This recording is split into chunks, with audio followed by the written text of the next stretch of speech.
If you're listening to this podcast, it's probably because a child you love and care for is differently wired. Are they also struggling in their current educational setting, seen only for what they're doing wrong while longing for positive relationships with peers and others? Envision a world where your child's unique abilities are not just recognized, but celebrated. A world where they can connect with others and their true potential is seen and appreciated. The Strength-Based Assessment Lab's mission is to build a world for your child just like that. Through its innovative approach, it aims to empower students, families, educators, and professionals to create positive, effective, and collaborative learning experiences. Be a part of shaping a brighter future for your child. Visit www.bgs.edu to learn more about what a strength-based assessment could mean for your family. That's bgs.edu.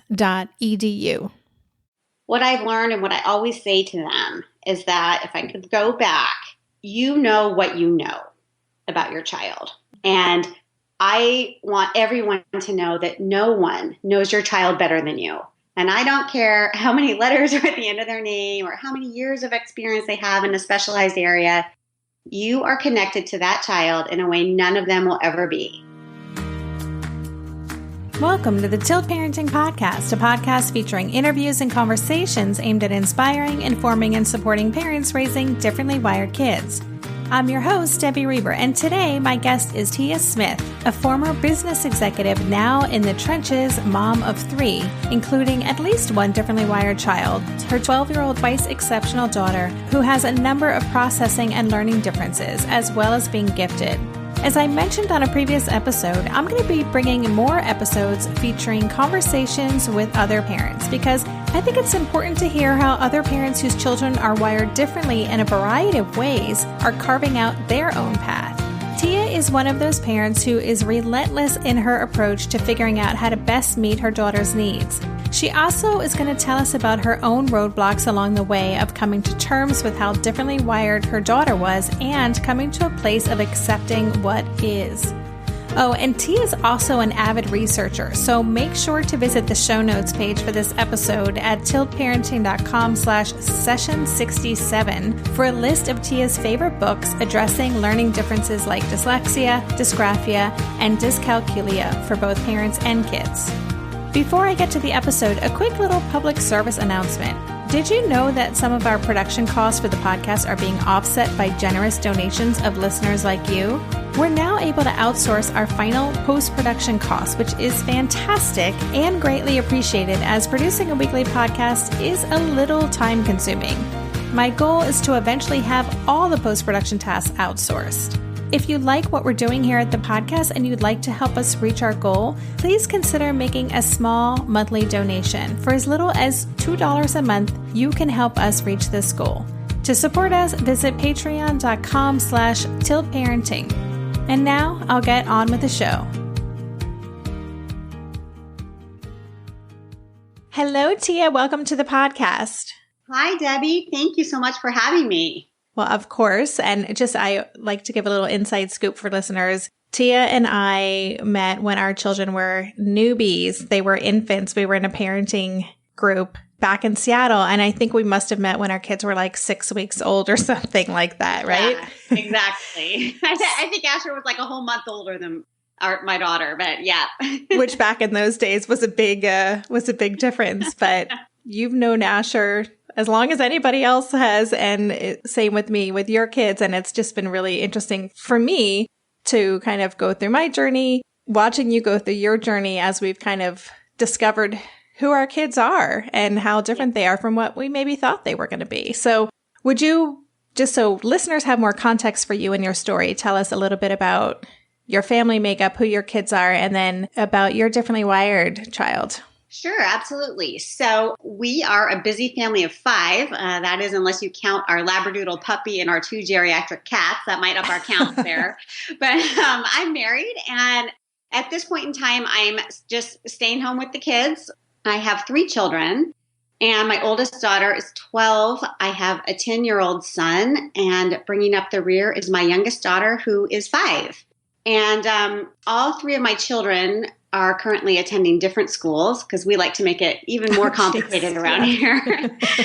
So my oldest daughter attends a private school that specifically meets her unique needs. My son is in the public elementary school, although since he's in the gifted education program, which is not offered at our home elementary, he gets bused to another school. And then my youngest daughter just started kindergarten in our public neighborhood school. Yeah, so that's kind of what I've got going on a daily basis. That is a lot of logistics right there. A lot of logistics, but it's all good and somehow it all comes together. But yeah, it's a lot. It's funny, you were just asking, tell about your differently wired children. I'm thinking about this, and it's funny because as I've kind of gone through the process, I'm almost beginning to wonder if all three of them might be a little differently wired somewhere or another. But I think you really want to know more about my child who is for sure differently wired, and that would be my oldest daughter, my 12-year-old. And she has a combination of characteristics that I guess kind of put her in this twice exceptional category, which is a term I learned about from you. I've never heard of that before. I'm like, what? But basically, some of the diagnostic terms that have been offered to us to explain, I guess, her unique cluster of characteristics. Are you ready for the laundry list? Yeah, bring it on. Okay, because it's going to go on for a while.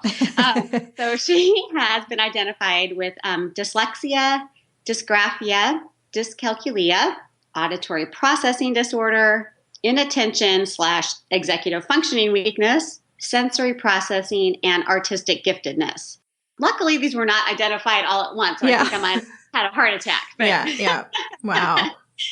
And, with her too, some I've learned, some children are maybe more severe in one of these categories. And for her, the tricky part is that she's just impacted in many of these different ways. And so when you put all that together and create a little soup, it makes it a little complex and kind of, it was difficult to discern what was really going on.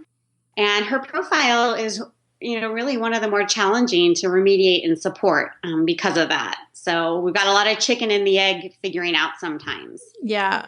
I remember having a conversation with you maybe over lunch a long time ago when you were just discovering what I believe was the first thing was the dyslexia and the dysgraphia, which I had never heard of until you described that to me so many years ago.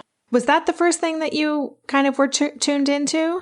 I think, gosh, we've been on such a long journey and I won't belabor it for this conversation, but I think if I had to go back to it, the very first thing was the auditory processing disorder. But that came out of, we were first sent down kind of this vision therapy path by our well-meaning pediatrician. And, I can go into that conversation later, how all that came together. But kind of through that, the auditory piece kind of came through. And once we did that assessment, there were some remediations that were recommended, and that professional just suggested, if we didn't see progress soon, maybe we should think about working more longer term with the speech language pathologist. And I felt like, I had experience with several professionals up until the speech language pathologist. And she was really the one who just, after working with our daughter for, probably a year, all of first grade, handed me a piece of paper one day with a couple of names on it and said, I think if you ever want to get your daughter evaluated for dyslexia and maybe some other learning challenges, I would strongly recommend you call these people, one of these people, and we can really figure out how to help her when we learn more about her. And she was the first person that was kind of direct with me to say, you need to get your kid tested. Everyone else was like, she wasn't causing any problems. She worked hard in her little sessions. She's quite endearing as a person, and people kind of tend to bond with her. But yeah, no one was really that direct with me except for her. So once I got through her, then we got the rest. Then we got the dyslexia, dysgraphia, dyscalculia.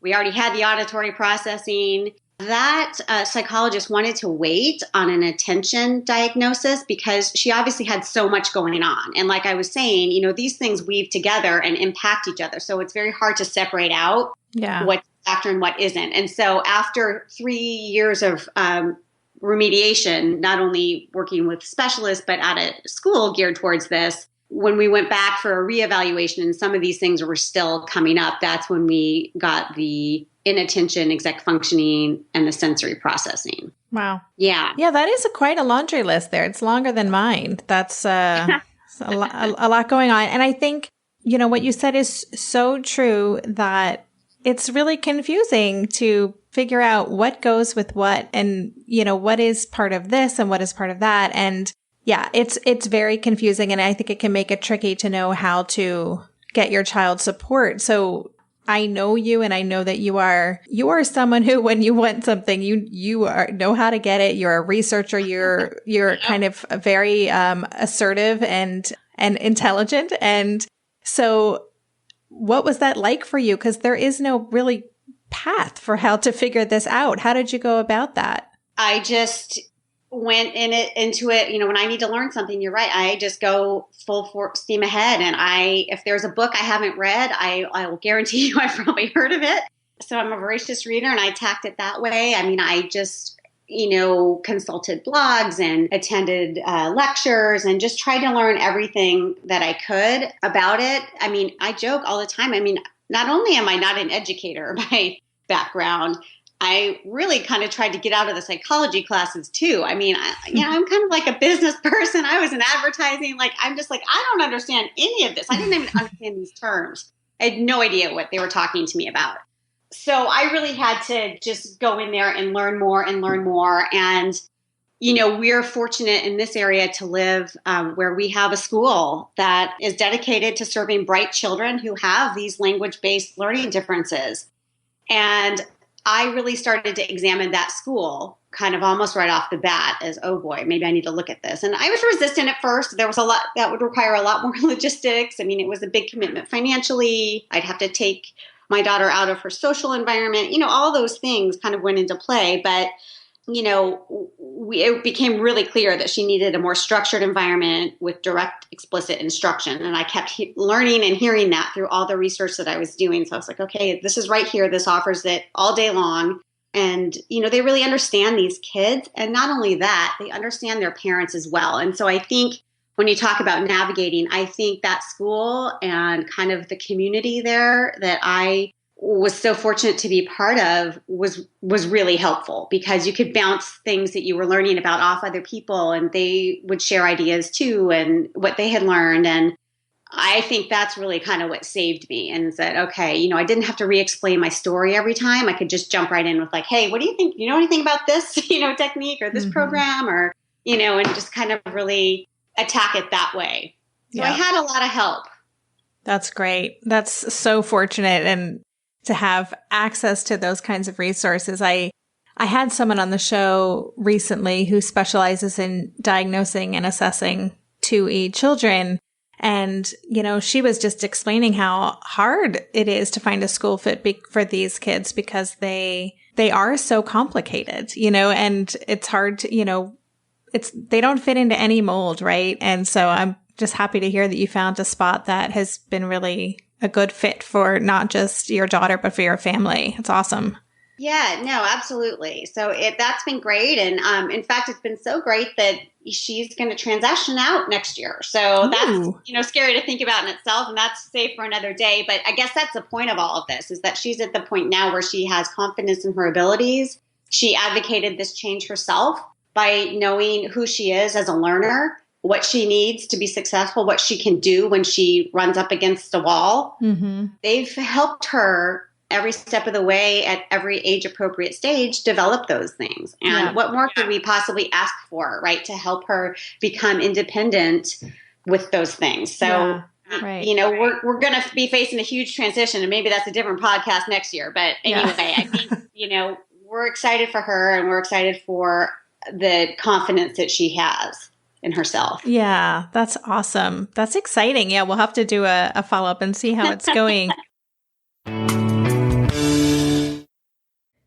Darren and I are prepping for a big move at the moment, so we are fully leaning into any and everything that simplifies things, and that absolutely includes meal times.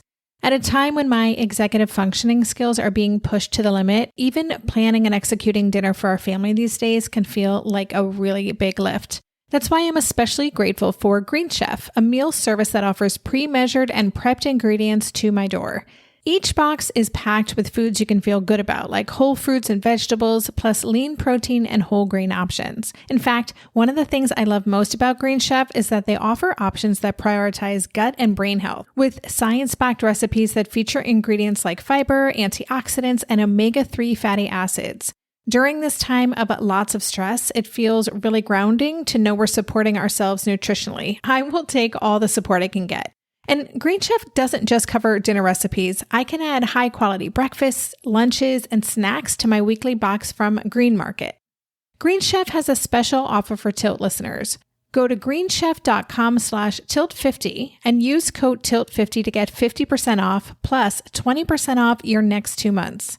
That's 50% off plus 20% off your next 2 months when you use the code TILT50 at greenchef.com/tilt50. Green Chef, the #1 meal kit for eating well.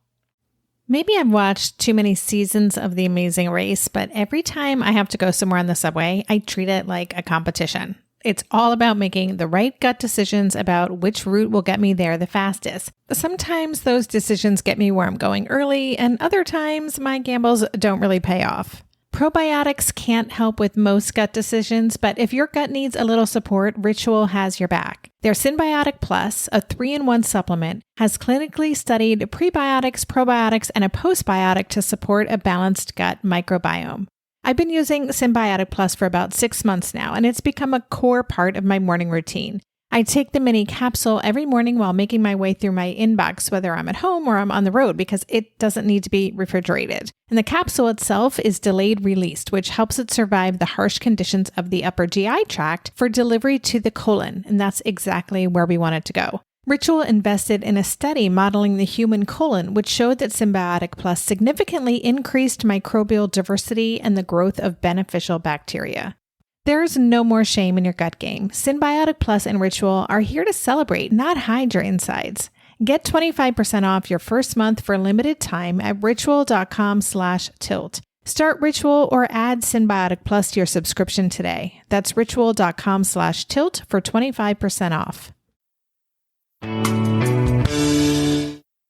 If we can go back for a minute, back to the early days. For me, I call them the dark days, but I'm curious about two things. One is, what was it about what was going on with your daughter that made you recognize something, isn't right, or she's not thriving, or we need more here? And then I'm curious to know also for you personally, like, what was that like coming to that realization that, oh, this is not going to be the way I thought it was going to be? I think we first started so our family, when she was 4, moved overseas to Brazil for a couple years. Mm-hmm. So she, went to a Montessori school there in Brazil, which was, what we had been doing for preschool here in Seattle. So we thought, okay, well, that's going to be at least kind of consistent. We knew, it's going to be a change, whatever. She's always been sensitive, and when I look back now, I don't think I realized at that time the degree to which she was, especially sensory wise. Now I'm like, oh, why didn't I just get it? But anyway, when she was in Brazil, a lot of things started coming up. She had a really tough adjustment, and I don't think it was just the language, although now knowing what I know, if you think it's tough to kind of process your own language, imagine then being barraged with another language. Right. I think she was just confused beyond belief, and there were a lot of outbursts, a lot of tears. She, she was 4, so she was fully potty trained day and night and had been since she was like 3. Well, that after about 6 months being there, that regressed, and she started having, accidents at night and unexplained. We went to the pediatrician. There's nothing wrong with her. There's nothing. And he just kind of told me there, oh, well, this must just be emotional. I'm like, oh, great. Now what am I going to do with that? Mind you, there's no pull-ups in Brazil. So right. What am I supposed to do with this every night? But anyway, so we kind of started seeing that. And then when she was in a kindergarten year there, which they started her early, again, because she's a native English speaker. So they wanted her in there, even though she was a young one. And I was like, are you sure? And, so we're like, okay, well, that's fine. And that was in a very structured Catholic it was the American school kind of, but it was more very structured. But they would sit on the floor holding these clipboards, and they'd have to like copy, kind of copy what was written up on the whiteboard or whatever onto their little paper. And I remember at the conference that we had, the first conference, and they were showing us Campbell's work, and it just looked like gibberish. And I was like, whoa, what is this? I mean, have you ever seen this before? And the answer was no. And I'm like, oh, okay, all right. And then but then the, learning specialist or the reading specialist was like, no, she's got a great grasp on sounds and whatever. But I'm like, again, she's Brazilian. And so she had of course, Campbell sounded great, right? I think compared to the other kids that she was trying to work with and get the sounds of the English language to come together, Campbell had that. And then I remember they would be giving these little homework things. And I remember sitting there for an hour and a half, and I'm not exaggerating, writing a page of lowercase i's. And I was just like, okay, this is not right. But I was like, oh, forget the homework. I told the teacher we're not doing the homework. She's young, whatever. But that was kind of the first inclination that something was going on. And then she's an artist, and we would see her doing, these amazing 3-dimensional drawings. And she, at the same time, would write words. And the entire thing she was writing would be in the mirror image, everything. Her name, everything. Wow. Not just reversing a couple letters. And when we came back to the States and went to our pediatrician, our lovely pediatrician we both went to, who was fabulous, and I was explaining this to him, and, I was like showing what we noticed in her writing, what happened in Brazil, her artwork, this emotional regulation and sensitivity. And, during the conversation, he just sort of remarked that he thought it was completely cool that she was doing all this. He did recommend vision therapy, but he was like, oh, that's so cool. And I was thinking, is that cool? Because I'm not sure. And then he just kind of was like, well, she's always been, identified as a sensitive child, and that's kind of part of who she was. And then kind of I got this zinger to the heart in that conversation. And he really just leveled it to me and said, Tia, sometimes you just have to love the child you have. Mm. And it was all I could do to get out of that office before tears. I mean, I guess I was super confused about what, if anything, we should be doing to support her. I mean, no one seemed to be taking any of my concerns really that seriously. Not doctors, not teachers, not other professionals at this point in time. Just kind of, even friends and family, kind of dismissed or at the very least minimized my concerns. So I was confused about that. I was frustrated. And then I was kind of beyond insulted when I thought what he was telling me was that I didn't even love my child properly. Right. That is just such a hard place to be when something's going on and then other people are normalizing it. And it makes you feel like you're kind of crazy, or paranoid or something. It's really difficult, but you knew something was happening. And yes. And if I look back now, and this is something I say to, I meet with a lot of people who are just kind of starting to begin this discovery process as, I've done a lot of the research, so I think I'm kind of a little bit of a resource for some people, and I just talk with people or whatever. And what I've learned and what I always say to them is that if I could go back, what you know about your child. Mm-hmm. And I want everyone to know that no one knows your child better than you. And I don't care how many letters are at the end of their name or how many years of experience they have in a specialized area. You are connected to that child in a way none of them will ever be. And so I just wish I would have been able to harness that at that time. And I mean, I know that's not probably part of the process, and I wouldn't have gotten to that if I hadn't been through all that. But I just think that's such an important point for all of us to remember as we're raising these kids, which is, even if a million people diagnose or tell you something, if it doesn't feel right or whatever, question that. Mm-hmm. Dig into it more. Do what you need to do because Yeah, that's great. Thank you for sharing that. It's so true. And we do tend to, I don't know, you can feel very vulnerable when you are relying on other people and then, yes, something doesn't feel right. And that idea of questioning things always is so important. So important. And I think, as we're talking through this, I mean, I think the other thing that's kind of the obvious elephant in the room, but is fear. Mm-hmm. I mean, I think I was so plagued by fear, I couldn't even see straight sometimes. And sometimes I still am. I mean, I was afraid of not finding the answers I wanted. At the same time, I was afraid of actually finding the answers that I might not want to hear. I was afraid she would never be able to read. And so not only did that make me afraid for what would the rest of her life be like. But, since I'm such a reader, I thought she's going to miss out on so much, like how is this going to work? And I was afraid she would be judged for spelling and not her brilliant ideas. I was afraid life would be harder and she wouldn't be independent. I could go down the list, Debbie. You're going to think I'm a freak. Oh, my list will match yours, I'm sure, line for line. I was like, wait, this is going to impact her college and her professional options. She's 5 at the time, okay? But even now she's only 12.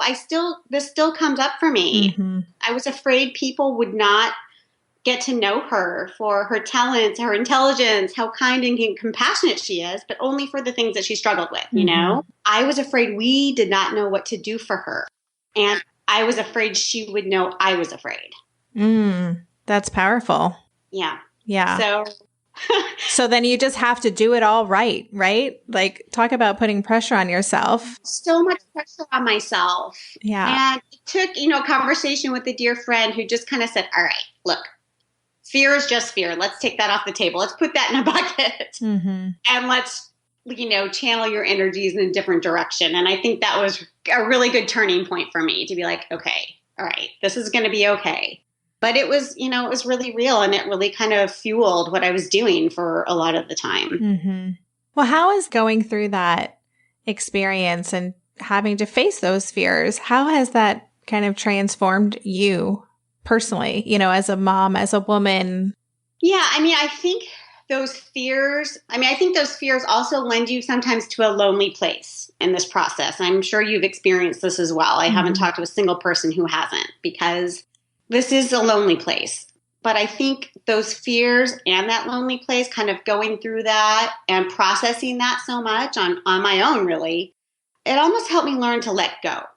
And I think when I learned that, and I'm still not perfect because, tomorrow there'll be a new thing that pops up and I'll have the freak out again. Yeah. But, at this point in time, I think I was able to let go of my own hopes and dreams for how I wanted her life to unfold and recognize that, she's here to chart her own path in a way I could have never, ever conceived of. Mm-hmm. And I bet it's going to be better than I could have imagined, you know? And so I think that has been really life-changing for me. I think I've just realized, my role is really to help support her, steer her, guide her. I don't need to fix everything for her. Mm-hmm. She does not need fixing. She might need support. She might need an advocacy role from time to time, but, she's going to be okay. And I think I really do believe that now. And I see her change in herself and just how she's evolved to know that, yes, there's so much hope. And not only can they overcome some of these things, they'll always be part of their makeup. And there's no shame in that. But they can overcome some of those things and work through them to realize either how to overcome them or how to harness their strengths to sort of do things a different way. Mm-hmm. And so I think all of that has just been really helpful and has changed me for sure in my outlook. Yeah. With everything, not just her. I have 2 other kids too. So I think that's helped with that. Yeah, that was actually going to be my next question. I am curious how going through what you went through has impacted the way that you parent your other 2 kids. Yes, for sure it has. It's something that's been tough because, at the one hand, I learned how hereditary these things are. And so when I had my son, I had him tested in 1st grade. I was like, I'm never going to go through that terrible period that I went through. It felt like an eternity of not knowing and not knowing what to do, not knowing what was going on, not knowing how to help her. So I just was like, you know what? There's a 50-50 chance that he's got some of this. Mm-hmm. Siblings across like that, it's that hereditary that if a sibling has, like, for example, dyslexia, there's a 50% chance other siblings will as well. Mm-hmm. It can be mild. It can be, just like it's on a spectrum like anything else. Anyway, so I had him tested right away. And, I'm sure people are like, why are you having your kid tested? But they don't know, they couldn't relate to where I had been. And I never wanted to endure that again. I was like, you know what, if there's something we have to address, now I know we can address it. Once you know, information is power and you can do something about it. And so I did that for him. And we're kind of in the stages now of looking at my youngest daughter. And I have learned that even as early as the age of 4, if you see certain signs and you have this in your family, it's not that early to start peeling back the onion and certainly testing them by kindergarten. Mm-hmm. So she'll likely be tested next year as well. And that's just that part of it. But I think on a broader scale, I mean, it's really changed the way, not changed because I don't know that we knew that much about it, but we really try to work really hard to value the learning process overall and not just the outcomes. So we talk with our kids about effort and attitude. And to my husband and I, they know those two things are the things we care about the most. Like, I don't care what your report card says when you come home. Like, did you give it your best effort? You know, were you polite? Were you a good friend? Were you, things like that. So we don't want them overly focused on outcomes because that could lead down a slippery slope, certainly for our oldest and for the others too. And so I think this has allowed us to start those conversations really early on with our whole family.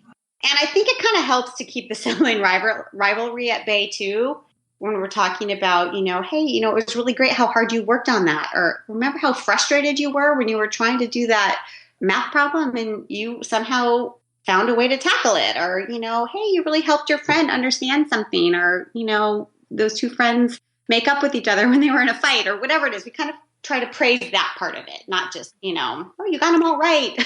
Yeah, whatever. No, that's awesome.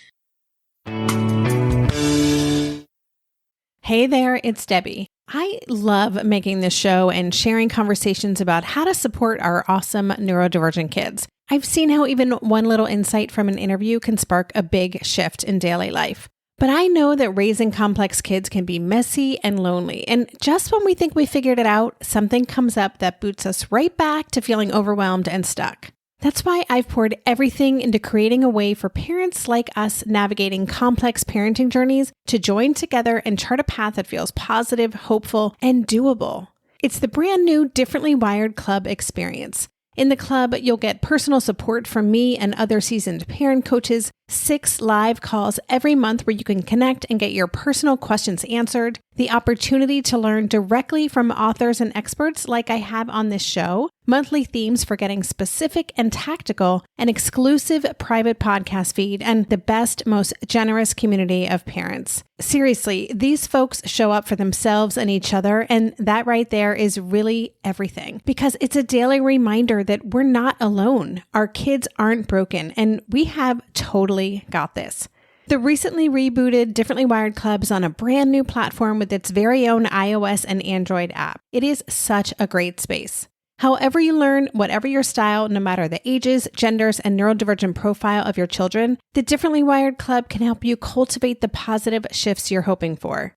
Join us today by going to tiltparenting.com/club. That's tiltparenting.com/club. I hope to see you on the inside. Are you overwhelmed by the things that get in the way of you doing what you want to do? Are you looking for ways to simplify life to better align with your values? Do you want to create space in your schedule so you have room for more of the good stuff? Play, joy, relationships, gratitude, and more? If you answered yes to any of these questions, I invite you to check out Edit Your Life, a podcast to help you edit the unnecessary from your life so you have more room to enjoy the awesome. Through episodes with me, Christine Coe, and a range of super smart, compassionate, and thoughtful guests, you'll come away with big picture insights and practical ways to declutter your home, schedule, and mental space without getting bogged down by perfection. I have always believed that small moments and actions matter tremendously. My goal is to help you find agency and space in your life through doable baby steps that will leave you feeling accomplished instead of overwhelmed. Check out Edit Your Life wherever you enjoy your podcasts. By the time this airs, I think this episode will have aired, I interviewed Dr. Robin Silverman, and we spoke specifically about character and how to, bring that into conversations. And it sounds like you're doing such a great job. I love that effort and attitude. That is what your kids know is important to you. And the way that you're talking about it and reinforcing that is really cool to hear. Yes. Well, hopefully it's, it feels like it's the right thing for us. And, we're just kind of going with that. I don't know. But it seems like it's the better way versus, I think the other conversations would be tricky and possibly frustrating for everybody. Yeah, absolutely. Do you have any kind of I don't know, just I'm thinking of parents who are listening to this who are going through this with their own kids. Like, are there any strategies that you personally have used to support yourself or strategies you've used to support your kids as you're, navigating this path?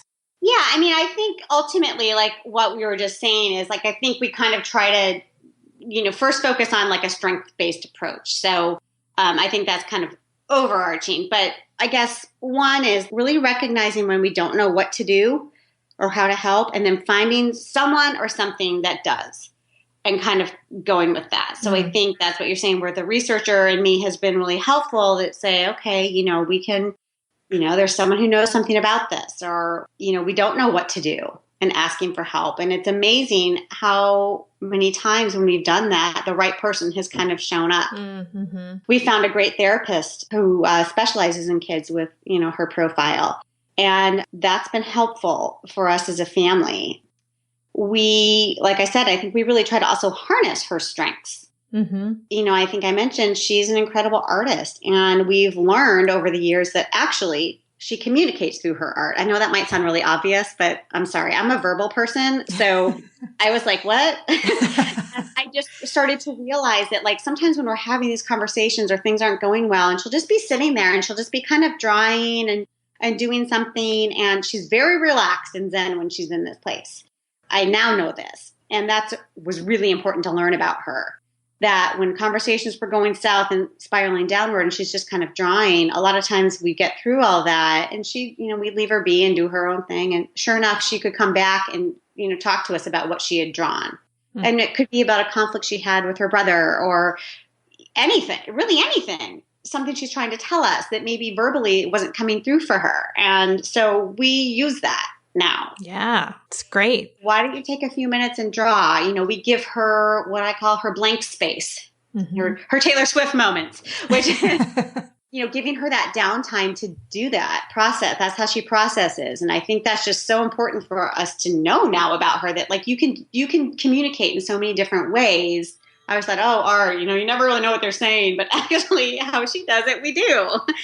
So we steer her towards that. And that's been a very helpful strategy in supporting her and us be able to have a more productive conversations in the end and understand each other. Mm-hmm. And I think there's probably a third strategy that I know you talked about in your workshop, but at home we kind of call it the art of the pause. And that took a long time for me to learn. And I learned this from the therapist initially, but I was astounded by how much that helps, of just taking whatever that is for you, whether you're going into another room for a few minutes, a couple of deep breaths, just waiting before you respond. Yeah. In a moment, or even giving her a moment to say, we don't have to address this right now. Let's do this, and that changes everything. Yes. Deep breaths. They're amazing what they can do in a moment, huh? And sometimes, I'm not that type of person naturally. I'm more likely to kind of charge ahead and get something done. And so that's a place I have to really force myself to sort of be present and do that, versus just trying to be like, oh no, just this once, it's fine. Let's keep going. Yeah. Sometimes it seems like it's going to be harder, take longer. And in the end, it always is more efficient when you do that. Yeah. Are there any other ways that you've had to be, or not had to be, that you've been creative in trying to support how your child is wired? I mean, I love that you now incorporate her art as, how to kind of get in touch with what's going on or express how she's feeling. Any other kind of creative things that you've done to support her? I mean, I think those things, I think sometimes, she's also, responds really well to music. So sometimes, if she's trying to memorize something, she'll kind of make up a song about it, so we kind of encourage her to use those tools that seem to work for her. I think that's, I guess, ultimately. And, we've really kind of just jigsaw puzzled her life. So she has this school that she goes to with kind of a separate group of friends. And she's also a swimmer. And that's a way that she, I guess I would describe it, maybe gets to feel like she's a normal kid. I mean, like that has nothing to do with her day in her school or her things she struggle with, and if anything, it's a great avenue for her to kind of release and she does a lot of processing, swimming up and down that black line. It seems so boring to so many people, but she really, it's like she just needs that process and doing that, and a whole separate group of friends that know nothing about her. Mm-hmm. And I think that's kind of cool how we've just been able to kind of do that for her. And yeah. Well, I've written this down a couple times throughout our conversation, is the word fluency. And that's something that I talk a lot about in Tilt, is just this idea of becoming fluent in your child's language. And it sounds like you know your child's language pretty well at this point. And that is such a gift, I think, because when we take the time to figure out not only how they're communicating to us, but how they can best receive our communication, that can be so transformative and really just positively change things for the family. And it sounds like you're doing a great job of that. Well, sometimes yes and sometimes no, but yes, you're right. The fact is that I'm really grateful for the understanding that we have gleaned over the years. I mean, I guess I just never knew becoming a parent was going to lead to this. I just thought, oh yeah, how cute. I would love to have a bunch of kids and like, it'll be so fun. It is. But I was like, oh wow, there's also other parts to it. And it's, you wear your heart on your sleeve a lot, with these little guys, and it's hard to see the struggles, and still have those, like, will always in some ways, I mean, I guess we all have that, but some of it's a little more real. Yeah. Yeah. Well, Tia, I just want to say thank you so much for sharing your story and all your wisdom with us. And I'm excited to be just bringing this to the podcast. I haven't had too many guests on whose kids are dealing with some of these issues, although it is something I know a lot of our audience have kids who have learning differences. And so I just really appreciate you taking the time to share this with us. Absolutely. Thanks so much for having me on. And, I just love your podcast. And, on the same lines, I kind of have my tribe that I've collected here of people who, parents who are going through the same things we are from our school and other ways. And I've sent them all your podcast and they all just love it too. So I think, you're just really connecting with people who need it most. So I think you're doing amazing work. Oh, thank you. That's so nice to hear. You've been listening to the Tilt Parenting Podcast. For the show notes for this episode, including Tia's favorite books from her bookshelf dealing with learning differences written for both parents and kids, visit tiltparenting.com/session67. If you haven't yet done our free virtual Differently Wired 7-day challenge, I strongly encourage you to give it a try. The challenge features short daily videos and a private Facebook group, all centered around helping parents be intentional and purposeful in parenting their atypical kids. The challenge is free and it's ongoing. If you want to join more than 500 other parents who've already gone through the challenge, you can sign up at tiltparenting.com/7day. And lastly, if you like what you heard on today's episode and you haven't already done so, please consider subscribing to our podcast on iTunes or leaving a review. Both these things help our podcast get more visibility. Thanks again for listening. For more information on Tilt Parenting, visit www.tiltparenting.com.